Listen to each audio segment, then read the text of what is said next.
Ejemplo que me gusta citar cuando hablamos de web semántica o de rotulado semántico.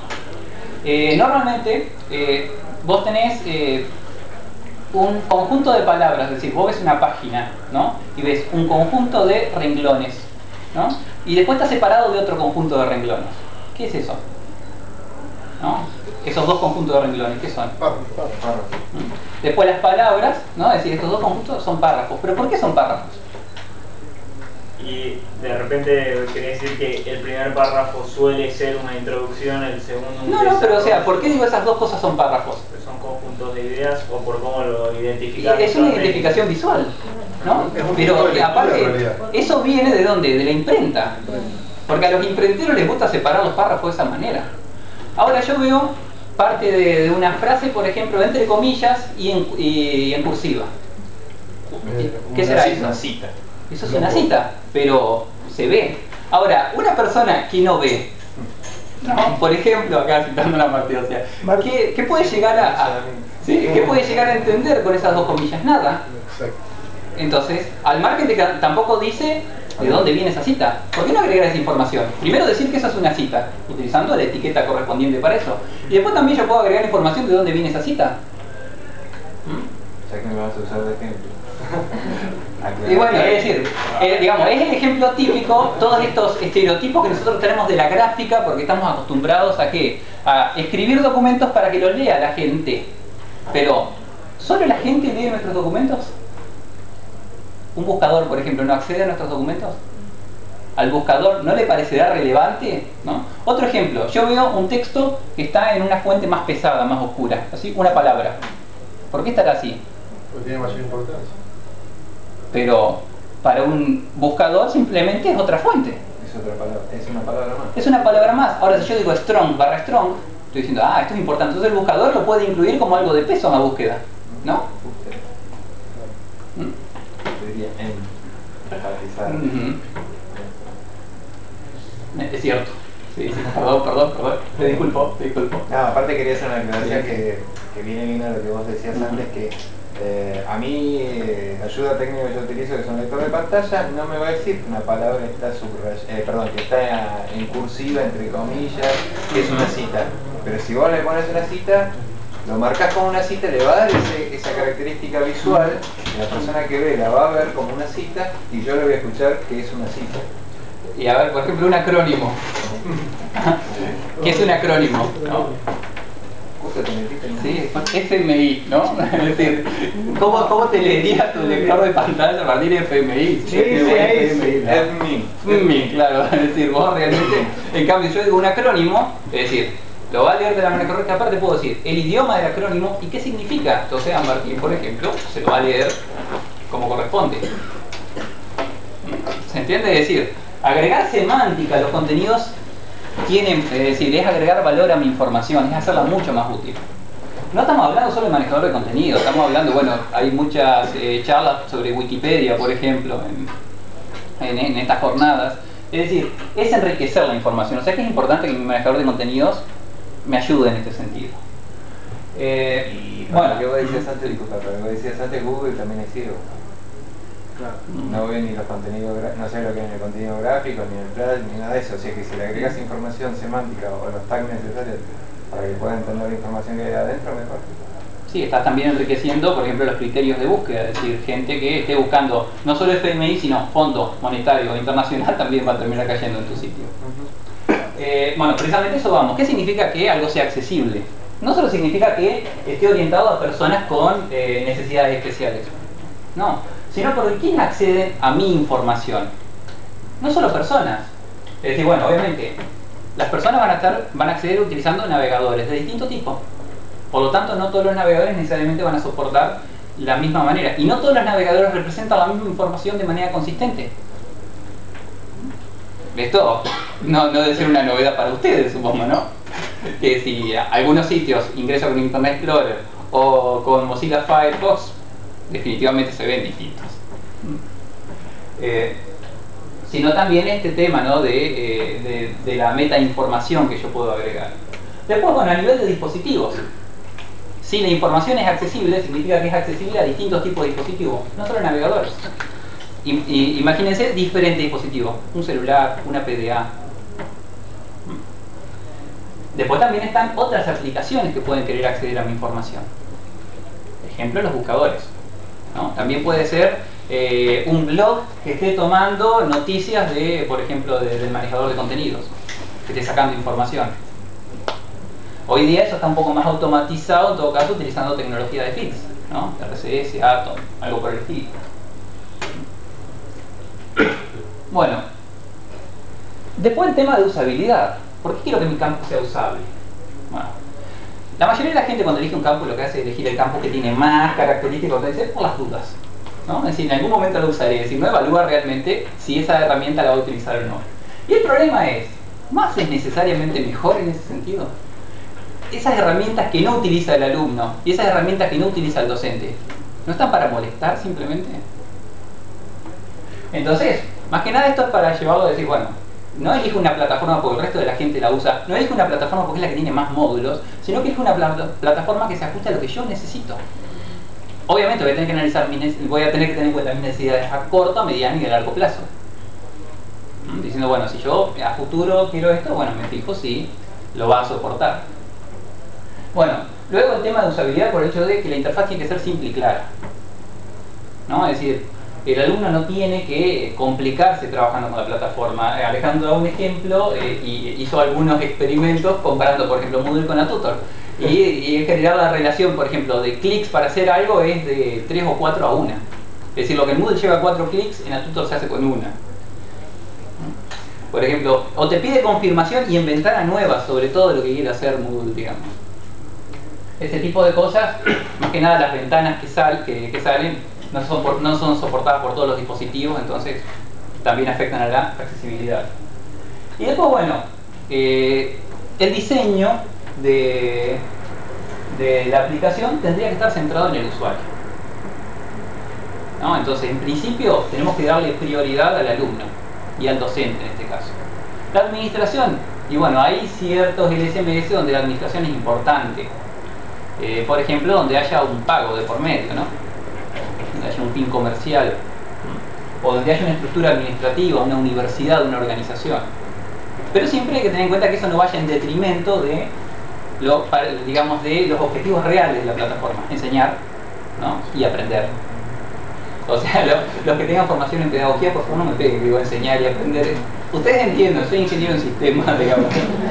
Por eso, digamos, le digo a Martín que no me pegue cuando me equivoque tan feo, cometa errores de accesibilidad, y a ustedes cuando hable de pedagogía, ¿no? Bueno, por ejemplo, citando una frase de Carlos, el mejor manual es el que no es necesario, ¿no? Entonces nuestra plataforma tendría que ser fácil de usar, ¿no? En principio no debería hacer falta un manual, debería ser evidente. Ese es el ideal, es imposible de lograr en algunos casos. Abierto. Bueno, hablamos del tema de la apertura. Tiene que ser medianamente, digamos, factible adaptarlo y modificar el código, si tengo los recursos técnicos, obviamente. Después tiene que haber posibilidades de extensión, es decir, entonces la plataforma tiene que ser abierta en licencia, en contenido y bueno, y en todo caso en su API, ¿no? en su arquitectura. Luego también, si es abierto, tengo una ventaja adicional, que tengo injerencia en las metas del proyecto. Yo a un fabricante, a menos que tenga mucho peso, no lo puedo forzar a que incorpore características. En cambio, en un proyecto open source, yo, sea colaborando o participando, puedo modificar la injerencia. En este caso, bueno, el tamaño del proyecto, el tamaño de la comunidad me puede jugar a favor o en contra, ¿no? Como en todo, si es una comunidad muy grande como la de Moodle, tal vez no sea tan fácil, digamos, cambiar el curso. Requiera, digamos, más, o sea, tiene mucha más inercia una comunidad grande. Bueno, ahora vamos a hablar un poquito de las funcionalidades de Atutor. Bueno, funcionalidades que me brinda para el administrador. Bueno, Atutor en particular hace una diferenciación muy clara entre lo que es un administrador de un instructor, por ejemplo. Es decir, son dos cosas distintas. Es decir, un administrador no puede dar clases. Es decir, tiene ciertos privilegios que no tiene el docente, obviamente, pero tampoco puede dar clases. Administradores puede haber varios, pero son cuentas totalmente separadas de las cuentas de los usuarios y de los alumnos. Un alumno, por ejemplo, puede ser docente. Un docente puede ser alumno. Pero son dos cuentas totalmente separadas. Los administradores son cuentas diferenciadas. Permite, bueno, múltiples administradores. No permite diferenciación, digamos, en cuanto a cursos.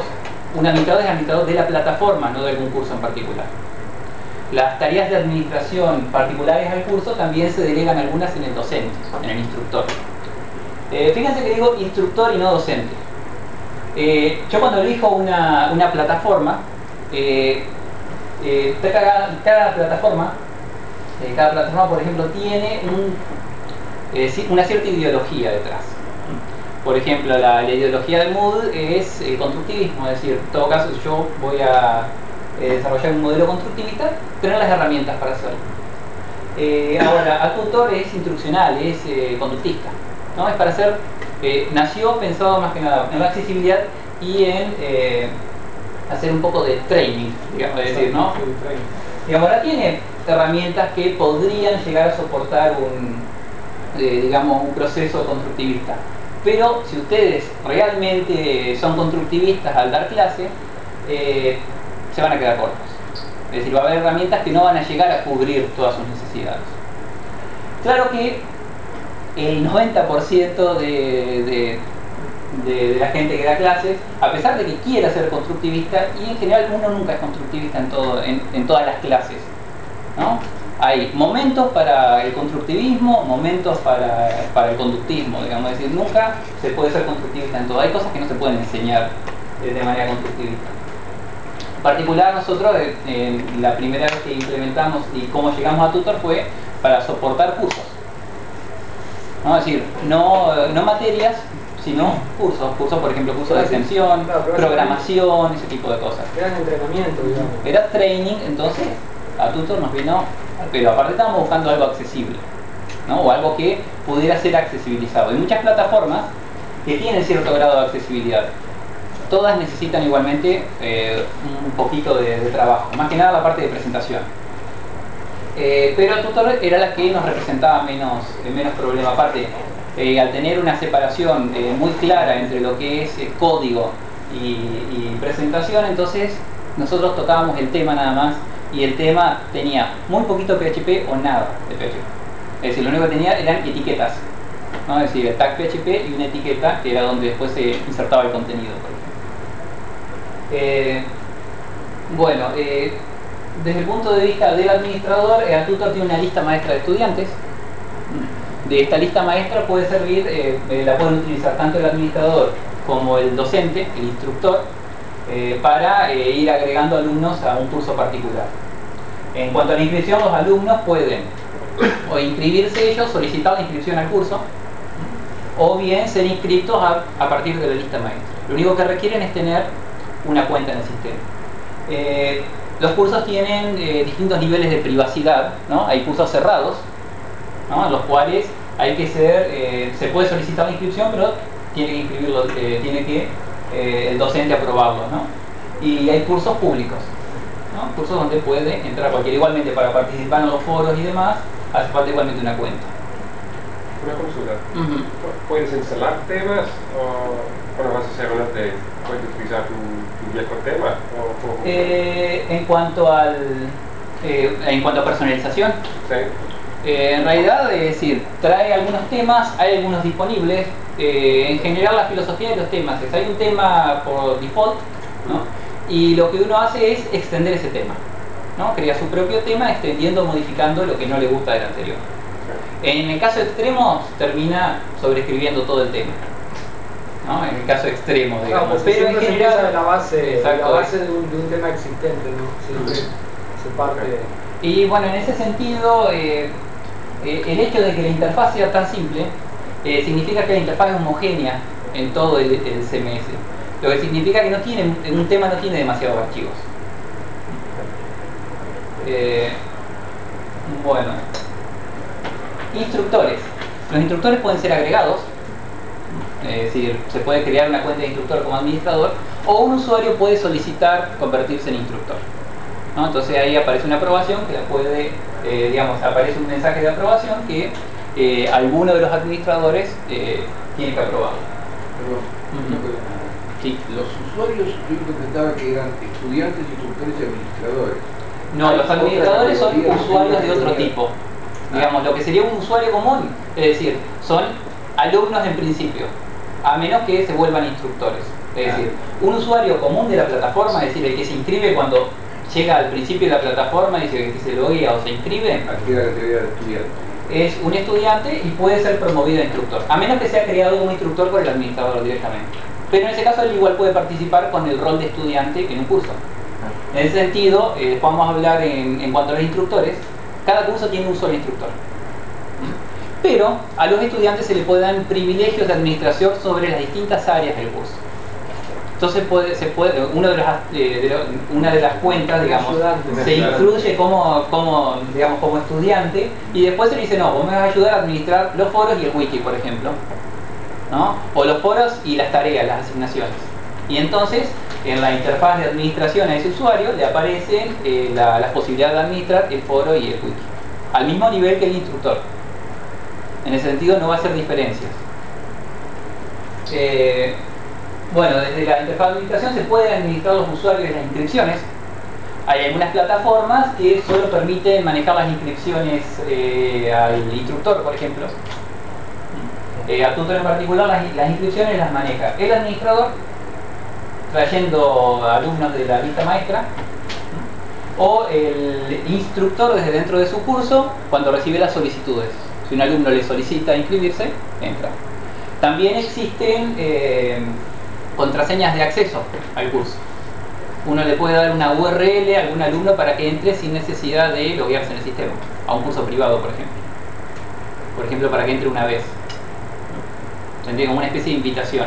Sin darle usuario, se da una URL específica que permite que el estudiante ingrese a un curso que es privado. Bueno, el manejo de los cursos. El administrador puede crear cursos, el instructor también puede solicitar, es decir, una vez que un usuario recibe la categoría de instructor, ya puede empezar a crear cursos. El administrador lo que puede hacer es, una vez que el curso está creado, bueno, eliminarlo o modificarlo. Bueno, el administrador puede personalizar la plataforma, es decir, la parte de puede instalar o eliminar módulos o desactivarlos, ¿no? Los módulos además pueden estar activos o desactivos, ¿no? Es decir, la plataforma viene con una cierta cantidad de módulos incluidos en el core. Todos los demás módulos se consideran módulos de terceros. Por ejemplo, módulos de terceros, por ejemplo, hay módulos de payment, ¿no? Es decir, de pago por curso, ¿no? Para manejar toda la parte de los pagos. Módulos para extender alguna funcionalidad, por ejemplo, chateo por voz, videoconferencia. Hay uno que no sé, no funcionaba todo, pero de la pizarra del costado, digamos. Que bueno, es decir, hay un módulo para tener una especie de videoconferencia y una especie de pizarra virtual, ¿no? Que el docente pueda escribir y los demás estén viendo y el resto pueda tachar y etcétera, ¿no?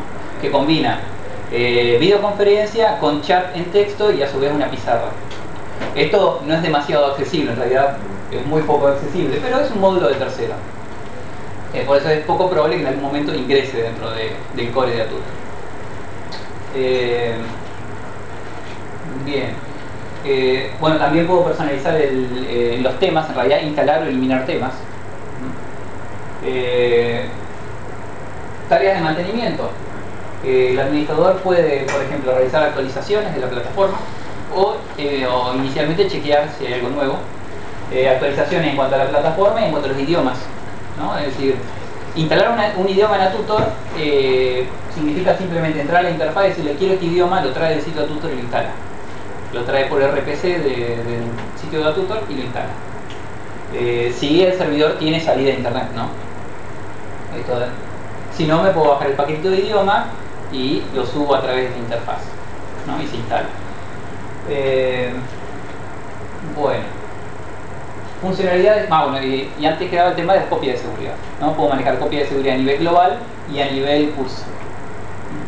Luego también, si tengo activado crontab en el servidor, puedo automatizar las copias de seguridad, ¿no? Así, bueno, cada tanto y no recuerdo, Eso es un módulo extra, digamos, para poder subirlas por FTP a otro lugar. Bueno, funcionalidades para el instructor, ¿no? Acá ya nos vamos acercando a las que en todo caso son más importantes, ¿no? Inscripción, o sea, manejo de inscripción, controlar el acceso a lo que es el curso, es decir, el instructor puede a su curso volverlo privado o volverlo público en cualquier momento, puede repartir invitaciones al curso, que son estas URLs que permiten que un usuario entre aunque no sea, digamos, miembro del curso. En el sentido de que ingresa de manera limitada, porque no puede participar en los foros, pero sí puede ver el contenido y descargar contenido. Puede participar en los chats, por ejemplo. Bueno, en el tema de control de acceso, bueno, el control de acceso se hace desde la lista maestra, ¿no? Y usando contraseñas. Las contraseñas se manejan de manera encriptada, o sea que un mensaje de recuperación de contraseña te da una contraseña nueva. Es decir, las contraseñas no están almacenadas nunca en la base de datos, es decir, están los hashes. Bueno, el tema de privilegios, un instructor puede compartir sus privilegios de instructor con algún alumno en todo el curso o en parte del curso, ¿no? En algunos módulos particulares. Hay ciertos privilegios que no se pueden compartir, por ejemplo en inscripción, ¿no? Se pueden compartir privilegios en cuanto a los módulos individuales, los módulos de contenido del curso. Bueno, contenidos, ¿no? ¿Qué contenidos puede publicar un docente, ¿no? Un instructor? Bueno, en principio el contenido elemental es la página, es decir, puede digamos, publicar grupos de información que se manejan como páginas y que van apareciendo en un listado de contenidos. Estas páginas iban a ser unidades, clases, todo depende de cómo estructuren ustedes el curso. Manejo de exámenes y bueno, y encuestas, el mismo módulo. En cuanto a los exámenes manejan, Atuto en particular no tiene demasiados tipos de preguntas, pero tiene preguntas abiertas, tiene single choice, multiple choice, preguntas preguntas donde hay que llenar espacios. Y bueno, y en las últimas versiones aparecieron preguntas de asociación, ¿no? Es decir, donde hay conceptos y hay que emparejarlos. En ese sentido, por ejemplo, Moodle tiene muchísimas más preguntas, ¿no? Es decir, muchos más tipos de preguntas. Nuevamente, acá hay que apuntar y decir, este manejador la idea es que sea accesible, rápido, y hay muchos tipos de preguntas que no se pueden hacer de manera accesible. Bueno, repositorio de archivos. El repositorio de archivos es un espacio donde los alumnos y el docente publican información, ¿no? Ahí pueden crear carpetas, publicar información y después enlazarla de los demás contenidos, por ejemplo desde la página. El repositorio, bueno, en principio hay un repositorio para todo el curso y puede haber repositorios por grupos. No maneja repositorios individuales, pero sí se pueden crear grupos de un solo alumno. Yo cuando creo los grupos me dice, bueno, lo puedo crear eligiendo qué alumnos van en cada grupo, le puedo decir, dame n grupos de n alumnos. Y si le digo n grupos de un alumno, entonces, bueno, sería como que los repositorios son individuales. Ya viste, pasa la hora, no viene la botella en la mañana. ¿Fijas de alumnos? En el modo automático sí. No, es decir, manualmente yo puedo decir tales alumnos van en tal grupo, tal grupo, o si no, tengo una manera batch, digamos, automática de hacerlo, que sería tantos grupos de tantos alumnos, ¿no? Mejor dicho, grupos de tantos alumnos o tantos grupos, ¿no? Y en ese caso lo reparte de la 35. ¿Sí? Bueno, wiki, nuevamente para los grupos o los grupos unipersonales puede haber wikis donde se pueden plantear actividades,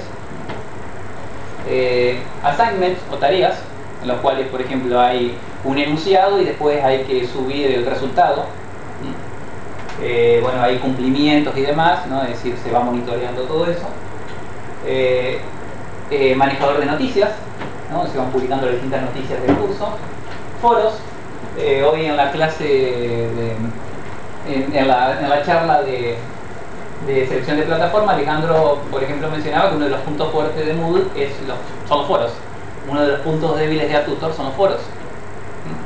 Es decir, es un foro, funciona como tal, pero si yo voy a usar intensivamente los foros, es decir, tengo un foro donde hay mucho movimiento, es un poco engorroso manejar los hilos y las respuestas. Es decir, es un foro bastante, es decir, es un foro elemental, ¿no? Es decir, Moodle tiene algunas características que hacen interesante el manejo de foros, ¿no? Es decir, herramientas extra. Y bueno, después el manejo de estadísticas. ATutor, al no ser constructivista, por ejemplo, al ser conductista, es decir, las estadísticas son las necesarias y suficientes, ¿no? Es decir, por eso yo les decía que si ustedes van a seguir un proceso de enseñanza constructivista, uno de los fundamentos del constructivismo es el seguimiento. Y bueno, por eso Moodle saca estadísticas de todo. Es decir, de absolutamente todo. Por ahí un ejemplo que te da la opción, supongamos, uso global del recurso y después por alumno. Pero no te permite el tema de relacionar grupos o que te los muestre juntos para decir, ah, mirá, estas personas estuvieron viendo lo progresos mismo, comparados. Claro, bueno, cuando uno define un curso puede definir marcos de tiempo y sí. ver cómo van los alumnos. Eso que se hace en Moodle, bueno, en ATutor no se puede hacer. Bueno, es decir, exportación de contenidos. Haga un tema. Bueno, ATutor permite exportar contenidos usando el estándar SCORM y el IMS, pero hoy discutíamos precisamente esto de que es bastante particular cómo funciona, porque yo exporto contenido de ATutor, por ejemplo, y lo quiero insertar en Moodle, caos absoluto. Exporto de Moodle y lo quiero importar en Moodle, caos absoluto también. Es decir, no hay una manera muy homogénea de exportar contenido. Lo que sí funciona muy bien es la importación de contenidos de SCORM. Esos contenidos de SCORM que andan desparramados por ahí, que se pueden descargar, en general no hemos tenido problemas trabajando con eso. Si puedo preguntar respecto a SCORM, ¿qué versión de SCORM estás soportando? 1.2 la última vez que revisé. Vieja versión. Es bastante elemental. ¿Tienes un consejo para crear archivos SCORM con una aplicación? No nos hemos dedicado a eso en particular, porque hemos más que nada importado en lugar de... Es decir, hemos importado contenido SCORM. Entre plataformas han sido las pruebas, digamos, porque era sobre lo que estábamos trabajando, pero no hemos... Hoy lo mismo creo que había salido en la charla anterior, y no hemos probado inclusive software. Software externo. Tampoco hemos probado lectores de SCORM, digamos, para ver si exportamos el contenido de un curso al alumno, por ejemplo, después lo puede ver en la casa. Por ejemplo, esas pruebas no las llegamos a hacer. Igualmente, el tema de SCORM es que no todos los contenidos de todas las plataformas están soportados en SCORM. Entonces siempre la exportación es parcial. Entonces va a funcionar bien solo dentro de la misma plataforma en general. Es lamentable porque sería interesante que hubiera más interoperabilidad entre plataformas. Uno de los puntos fuertes de ATutor, bueno, es puntos fuertes, bueno, que incluye, es decir, primero me da las herramientas como para que el contenido que yo genero sea accesible y después me permite validarlos. Una aclaración acá, el validador de accesibilidad utiliza un servicio externo, por lo tanto, que es del organismo que hace ATutor, y que este servicio se llama Checker, y bueno, está en inglés el informe de accesibilidad. O sea que... Pero sí me brinda todas las... digamos, ya vamos a ver las características de accesibilidad, pero cuando yo voy generando la información me brinda los campos extra como para agregar metainformación. ¿Nos permite configurarlo con otro validador? No, solo a Checker. Pero vía web no es descargado, o sea, no lo puede estar descargado. No forma no, parte de ATutor. Es vía web, o bueno, el AChecker no se puede instalar, hay que usarlo, digamos, vía web. Las últimas versiones de ATutor traen un plugin del TinyMC para validar la accesibilidad mientras estoy escribiendo. TinyMC, digamos, es un editor de contenido. Exacto, un editor de contenidos que me permite, bueno, generar contenido y como decían allá es WYSIWYG, ¿no? What you see is what you get. O sea que cuando vamos escribiendo vemos cómo realmente va a quedar la página que estamos creando. En general, este no es el modo por default de trabajo de Atutor. Atutor permite generar contenido en texto plano o en HTML. Cuando estoy generando contenido en HTML, lo puedo escribir las tags HTML o irme al editor gráfico, que es el TinyMCE. Y trae un plugin de TinyMCE para validar la accesibilidad, sin tener que generar todo el contenido y después correr el chequeador de accesibilidad. Funcionalidades para el alumno. Herramientas, bueno, en principio tiene herramientas como para que el contenido que va a leer el alumno sea accesible. Y bueno, y la plataforma en sí está pensada de manera accesible. Ya vamos a... Bueno, está pensada para facilitar su accesibilidad. Bueno, el alumno dispone de mensajería y herramientas de trabajo en grupo. La mensajería, es decir, es interna y puede estar sincronizada con mail. ¿No? Es decir, va a llegar un mensaje interno, pero también puede llegar un mail. En cuanto a las herramientas de trabajo en grupo, bueno, decíamos esto, que tenemos repositorios comunes, tenemos wikis, tenemos blogs. Bueno, me faltó antes de decir, cada grupo además puede tener un blog. Gabriel, una pregunta. Entonces, ¿un grupo puede funcionar como un individuo en ese sentido? Vos lo dijiste al revés al principio. Exacto, digamos, en el trabajo en grupo, yo al utilizar un blog y que el blog sea común al equipo, lo mismo el wiki, ¿no? Es decir, ahí los hago trabajar a ese grupo como... Se pierde si el grupo es unipersonal, ¿no? Es decir, claro, en ese caso no tiene mucho sentido. ¿No? Está bien. Bueno, es decir, entonces tenemos foros, wiki, blogs y repositorios de archivos grupales o para todo el curso. Bueno, después para el alumno se brinda un glosario y una lista de lectura. Es decir, a medida que se van definiendo conceptos, se puede ir creando un glosario. También hay una FAQ, una guía de preguntas frecuentes. Después, bueno, hay una lista de lectura donde el docente puede ir agregando contenido. Bueno, y después, cuando yo voy insertando el contenido, puedo marcar que esos son elementos del glosario o elementos de la lista de lectura para que queden enlazados.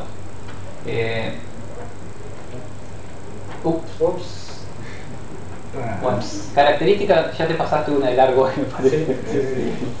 Bueno, características de accesibilidad de Atutor en particular.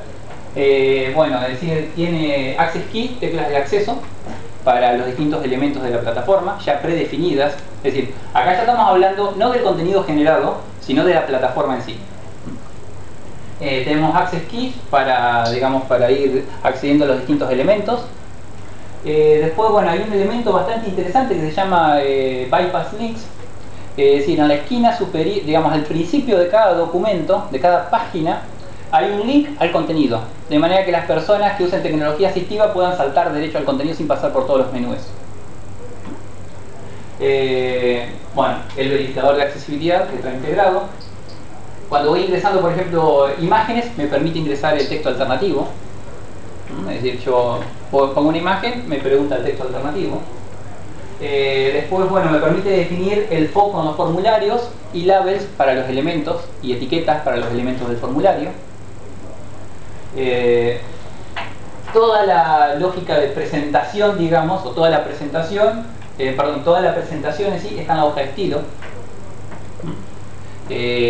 Digamos, las últimas versiones de Atutor ya directamente, es decir, usan también hoja de estilo para estructurar. Es decir, está todo estructurado con divs y no con tablas. Hasta la versión 1.5.2 todavía había una gran tabla que contenía todo. Y una al pie que era... Claro, y el pie de página estaba en una tabla separada.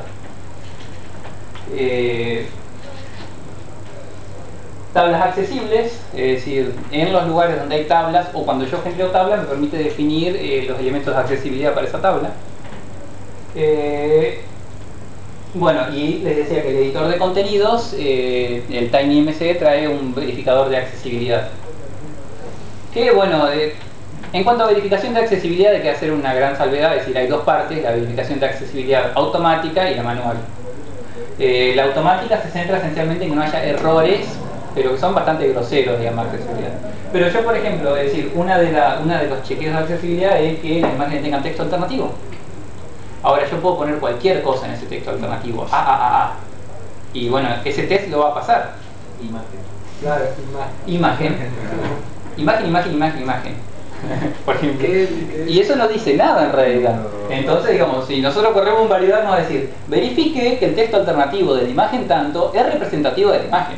o puede funcionar como sustituto de la imagen. Entonces hay ciertas verificaciones que sí o sí van a ser manuales. Es por eso que es difícil garantizar generar contenido accesible sin un experto de accesibilidad ahí atrás. O sin manuales detallados de procedimientos que le digan al docente cómo tiene que generar el contenido. Eso va a pasar con cualquier plataforma. No, ya lo dijiste. Bueno. Perdóname, una duda que me quedó con el tema de hoja de estilo. ¿Vos estás diciendo que el instructor puede cambiar el estilo del contenido? No, eso ya eran características de accesibilidad de toda la plataforma. Ya que estabas enumerando recién, me parece que dijiste algo de los estilos. No, por eso, venía enumerando las características de accesibilidad de la plataforma, ya no del instructor en particular. Una preguntita, a ver si entendí bien. Esta última lista que diste corresponde, digamos, al que sería el backend. El backend, digamos, y lo que brinda el backend para los contenidos, por ejemplo, el verificador. En general, cuando se habla de la accesibilidad de administrador de contenidos, se piensa en el frontend, es decir, en lo que el usuario va a estar viendo y que lo que le llegue sea accesible. Y generalmente se habla poco del backend, es decir, de lo que el administrador y los editores de contenido, en este caso los instructores, van a estar, las páginas que ellos van a estar usando. El backend de Atutor es accesible. El backend de Atutor es accesible. El problema, digamos, se puede dar con el contenido que generen los instructores, por ejemplo. Y ahí te da herramientas para validar lo posible, dentro de lo posible. Y te da herramientas para que vos hay algunos administradores que por ahí tienen temas accesibles, pero el backend no es. Pero cuando va a entrar el instructor, si el instructor tiene capacidades diferentes, no puede trabajar. No sigue ciertas pautas. Eso es un riesgo permanente. No está relacionado con la herramienta y con su implementación, sino con la... Bueno, y quería comentarles además, esta es la plataforma portátil, digamos, es una Portable Apps, ¿no? una aplicación portátil que tiene a Tutor, digamos, funcionando, ¿no? Es decir, es un PHP y MySQL, un PHP y MySQL con, o sea, un Apache, PHP y MySQL, con el Atutor instalado, el Atutor en español instalado, el Atutor en realidad instalado y funcionando. Lo único que hay que hacer para instalarlo es bajarse el zip o el archivo 7-zip, descomprimirlo en la raíz del pendrive o descomprimirlo en la raíz de cualquier unidad de una computadora también, no tiene por qué ser un pendrive, y ejecutar y ya queda funcionando. Te abre un navegador ya apuntando a la raíz, digamos, del manejador Atutor. En ese manejador hay definidos ya 3 usuarios: un administrador, un instructor y un alumno, con las contraseñas. Bueno, eso está todo en la documentación, es decir, admin, tutor y alumno. Es decir, obviamente, una vez que empiezan a usarlo ya tienen que modificar esas contraseñas. ¿Cuál es cada uno? ¿Cuál es cada uno? Y bueno, la idea de esta aplicación portátil es que, en principio, cualquiera que quiera probar a Tutor lo pueda probar sin ninguna complicación. No hay que instalar Apache, ni PHP, ni MySQL, ni a Tutor. Simplemente hay que descomprimir y ejecutar. Goza de las mismas características. Cualquiera conocimientos técnicos que hay que tener para esto. Descomprimir y hacer doble clic. Hay cursos para esto. En principio. Bueno, y leer el ritmo. Pero la verdad es que lo que quería decir justamente era si lo habían pensado en qué usuario. Estamos pensando en el docente que quiere explorar TICs, que quiere probarlas. Y bueno, es decir, Moodle puede encontrar por ahí a Tutor, hay instalado por ahí, hay un demo en el sitio de Tutor. Después vamos a dar un link Open Source CMS, donde están todos los CMS para probarlo y jugar. No están en español, lo único. Este sí está en español, con tema, es decir, trae inglés y español, el español como tema por default, y está listo para usar y para jugar. Luego, es decir, también, por ejemplo, cuando levantas... Luego, si se quiere implementar y mantener... está pensado, por ejemplo, para implementarlo en un aula, digamos, en un laboratorio, en un ambiente aula virtual, ¿no? Es decir, lo pones en una máquina de laboratorio, lo ejecutás y todas las otras máquinas pueden acceder también y trabajar. Cuando arranca la página te dice, si usted quiere que este manejador acceda a los de otro equipo, ingrese HTTP, la IP que tenga esa máquina en ese momento, 2 puntos del puerto. Ya le da la URL al docente para que le diga al alumno, pongan esto. Y entonces van a poder trabajar. Y además que terminás de trabajar, lo desmontás, te lo llevas y en la próxima clase venís y seguís donde quedaste. O seguís en tu casa agregándole contenidos. Lo único que hay que hacer es, antes de tenerlo, botón derecho, detener el servidor, tratando la documentación igualmente, y desmontar el pendrive. Todos los contenidos que generaste se guardan en el pendrive. ¿Cómo transporta la base de datos? Claro, Sí, es decir, la base de datos en realidad la descarga, digamos, al disco por un tema de eficiencia. Y cuando vos pones shutdown server, o digamos, cuando apagás el servidor, la vuelve a copiar, digamos, al pendrive, se la lleva de vuelta. No, si no te olvidás, digamos, arrancaste y todo lo que tenía, es decir, van a estar los contenidos, pero no toda la meta de información de los contenidos. Así que los archivos pueden estar ahí, pero no tenés manera de verlos del curso. No trae ningún curso creado, así que lo primero que hay que hacer es loguearse como instructor o como administrador y crear un curso. ¿Cuántos cursos puedes crear? ¿Tienen? No hay límite en ese sentido. El límite tal vez puede ser espacio en el pendrive. Digamos, ATutor2Go depende del sistema de archivos del pendrive, pero supongamos que es FAT32, lo más común, ¿no? Ocupa unos 80 megas sin contenido, digamos. O sea que un pendrive de 128 lo van a correr y van a armar cursos no tan grandes. Cuando ustedes tengan un curso en ATutor, le pueden definir el tamaño, digamos, global del curso, un límite de almacenamiento. Pero Gabriel, de todas maneras, la baja de precio de los pendrive hoy a 2 GB y No, 1 al margen que igualmente, si es en un aula, lo podés instalar en una de las máquinas. Seguro. Por el momento ATutor2Go funciona en Windows, ¿no? Es decir, la versión por el momento es para Windows. O sea que lo único que hace falta es Windows en la máquina que lo está corriendo.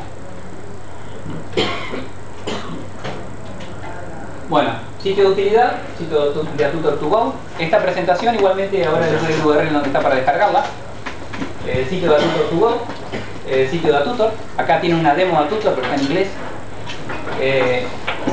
Y este sitio Open Source CMS que hay un montón de manejadores de contenido, ATutor, Moodle y Dockeo, Claroline, Site School, Dotlan, ¿no? Dotlan, Docebo, etc. Es interesante, es muy interesante. No solo hay CMS educativos, hay CMS de todo tipo. No, son todos open source. Todos. Sí, sí, pero comerciales también hay Sí. plataformas.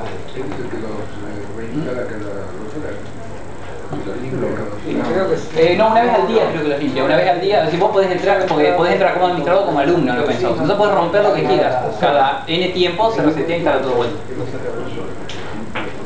No, bueno, que 2 horas te deja jugar el open source. Bueno, ¿preguntas? Sí. ¿Funciona con las mismas voces, de las mismas características de la ATutor2Go que ATutor? ATutor2Go es la última versión de ATutor. Con el paquete, es decir, modificaciones. No porque sea portátil, No, es un ATutor completo, es decir, por ahora sin módulos de A3. En próximas versiones va a tener todos los módulos A3 que no hagan lío, digamos, que funcionen bien. Es decir, ahora está la versión 1.5.5, que es la última de ATutor, es decir, ayer lancé la última versión, que es el ATutor 1.5.5. Pero bueno que me dijiste hasta ahora que lo habías hecho. Bueno, Claro, eso no lo dije. bueno, detalle, o sea que a mí es al que tienen que mandar los insultos cuando... La queja Gabriel. En el sitio de ATutor, bueno, van a encontrar ayuda sobre cómo instalarlo, ¿no? Cómo instalarlo, cómo usarlo. Y además, bueno, van a encontrar un link al sitio Google, al Google Group de ATutor2Go, para los que quieran hacer alguna consulta, necesiten ayuda con la instalación, tengan ideas, sugerencias. ¿La producción también la seguís haciendo vos? No, lo que pasa es que está en castellano el sitio. Y, no, la traducción de ATutor. Ajá. La traducción de ATutor es algo particular, porque en realidad es española, es decir, es gallega la traducción, ¿no? Entonces tiene algunas cositas que, es decir, con Alejandro hace tiempo que estamos con ganas de hacer una localización. Hacer es-AR, digamos, para... Porque, qué sé yo, clave de usuario en vez de identificador de usuario. Aparte tiene errores también en la base de errores de... Después también hay algunos problemas de accesibilidad que vienen por el paquete de idioma. Mete algunos caracteres raros que al validador no le gustan, digamos.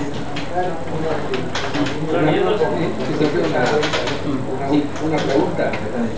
Bueno, quedé la verdad tan entusiasmado con las bondades y facilidad de uso y accesibilidad del ATutor que no cabe menos que hacer una pregunta. ¿Se puede usar para desarrollar un sitio común? ¿Un sitio que no sea un sitio educativo? No es un CMS, es específicamente un CMS de educación. No, es decir, por ejemplo Moodle tiene así algunos módulos como para usar Moodle, es decir, como para integrarlo de alguna manera, es decir, no tener 4 o 5 manejadores de contenido para 4 o 5 cosas distintas. Pero Atuto no, es específicamente para contenidos educativos. Digamos, no es recortable toda esa parte educativa, digamos. Está en el core, digamos. Esto es más que un CMS. Sí, el CMS educativo es más que un CMS. Igualmente, es modular, así que algunas partes, por ejemplo, el editor de contenido se podría rescatar para usarlo en otra cosa. Para un creador de contenidos accesible, por ejemplo. No es descabellada la idea, porque es bastante modular. Pero lo podrías colgar de otro gestor. Sí. Tranquilamente. Como así también he visto que por ejemplo, habría que ver el otro gestor que tan modular es.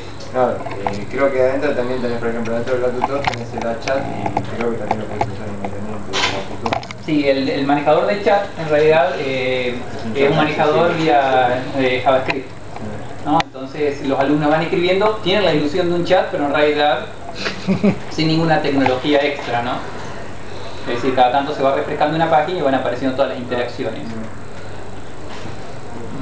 ¿Alguna otra consulta? Bueno, muchas gracias.